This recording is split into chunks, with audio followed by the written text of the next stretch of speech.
Hello, I'm Owen from Square Balloon, and today I'm going to talk to you about 8 things to ask before hiring a web designer. And the reason I've picked this topic is because I find that obviously business owners are at a bit of a disadvantage. They're not technical, they don't always know what they're paying for. So ask these questions and it should help you to get through that. So first one is, do you write the content for me or do I have to write it myself? I've never met a business owner who likes writing content, or many of them don't even have time for it. So if some web designers won't offer it, worth asking, and worth asking their credentials. In our case, we have professional copywriting people on board, so they'll write the content for you. It just means that the content will be written quickly, it's written by a professional, there's no spelling and grammar mistakes, and also we can consider search engine optimization, otherwise known as SEO, so we can think about that as we're writing the content, which is again something that the average business owner probably doesn't understand or know about. The next question is, what do you include as part of your SEO or search engine optimization? Because customers often ask me, is that part of the website build or is that something separate altogether? And the actual answer to that question is, parts of it are part of the website build and the rest of it should really be ongoing afterwards. But the reason I say, what do you include as part of your SEO, is because I've seen every single proposal I see has SEO written in it, but I don't always think that there's any value or meaning to it.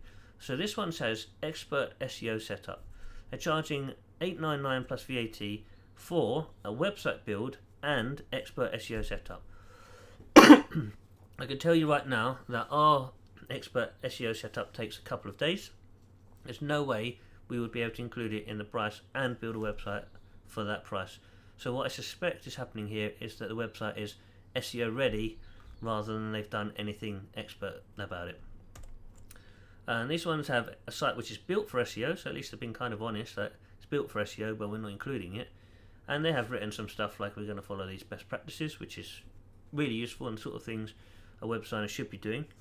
And they provide an SEO report with some tools to create content, which is great, but the problem is you're now the content writer and the SEO expert, and they've just given you a bit of tools or information or something like that.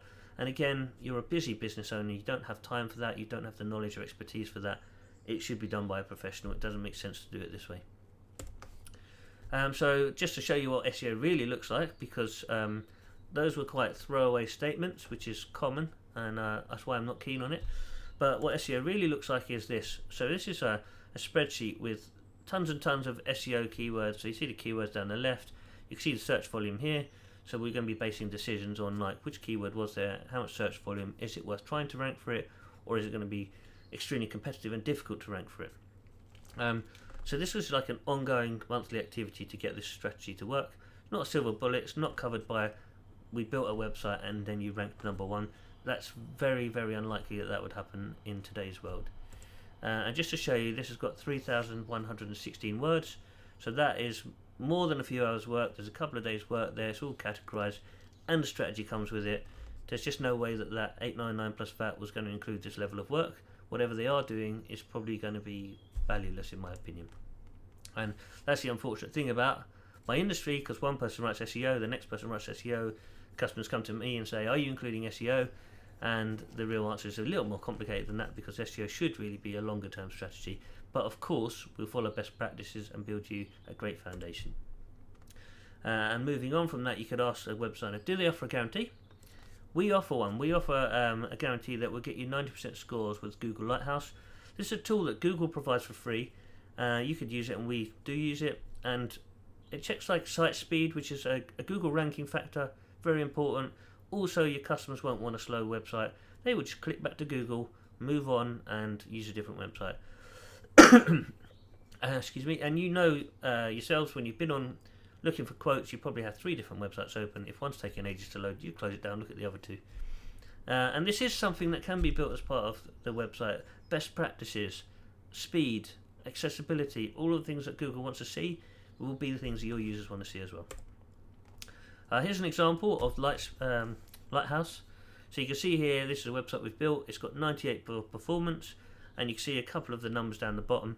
There's a lot more involved than that, but that just shows you, obviously, that I'm not talking nonsense, and these are sort of things that should be included. Again, you could ask them, Do you use templates or do you build bespoke as well? In my opinion, the only way to build websites is by building bespoke, because what am I going to do? Get a template online and then it's going to look nice, because that's what their job is, to make it look nice, and it's going to have some pictures and images and text and whatever, and you're going to try and fit things in there. So what if you want to write more content that's in there and the website doesn't look right suddenly, so you've got to cut the copy and make it the right size? Well, why should you be thinking that way? Why shouldn't you be thinking this is the right amount of content for this topic, instead of letting a template tell you? And yeah, it just doesn't make sense to work that way around, really. What you want to do is you want to think about what's the most important things to represent on that page. What does the customer need to know, and in what order they need to know them? Is the most important thing your terms and conditions? I doubt it. So you would obviously put that towards the bottom or somewhere a bit further away, and then you'd have more important information above it. So you just go through a process of ranking what's the most important stuff and putting it in the right place. And by the time you go through a template, you're going to end up saying, can I move this over here? I want a section like this. I want to do this. And by the time you've done all of that, it will either take the same amount of time and cost as bespoke, or longer, because if you started it in the right way in the first time, you would have been better off.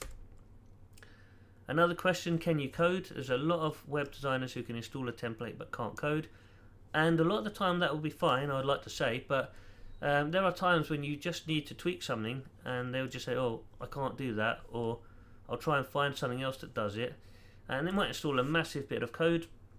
Takes ages to load your website, it's completely unnecessary, and you've got to learn how to use this tool, whereas sometimes we write something in 15 minutes which just does the job, and yeah, you don't need to learn anything. Commonly people ask, have you got a portfolio of websites I can see? And sometimes, have you got a portfolio with websites in my industry? A good company will not only be able to show you the portfolio, they'll be able to talk you through why they made the design decisions they did. And hopefully it's not because the template told me to, or because the customer asked us to, because they should really be guiding that process, using their experience and their expertise to say things should go here and here's why. Again, can I see client reviews? Obviously you can look online, Trustpilot, Google reviews, Facebook reviews. They'll be very honest. If you ask the customer for them, they'll probably give you the best ones. We have them online on YouTube, so obviously we found it more authentic. In the old days we would have a review, the customer didn't give us a picture, we'd put a stock photo next to it. It doesn't really look legitimate, it's pretty obvious it's a stock photo. Now we're using video reviews because it's really authentic, you know it's a real person, it's easy to see. And that's that. So if you've got any questions, please do reach out to us. You can get to us via the website www.squareballoon.co.uk. You can comment on this post or video, and you can reach out on our social channels as well. We'd love to help you if you need help, and we'd love to answer your questions if you have any. Thanks for watching.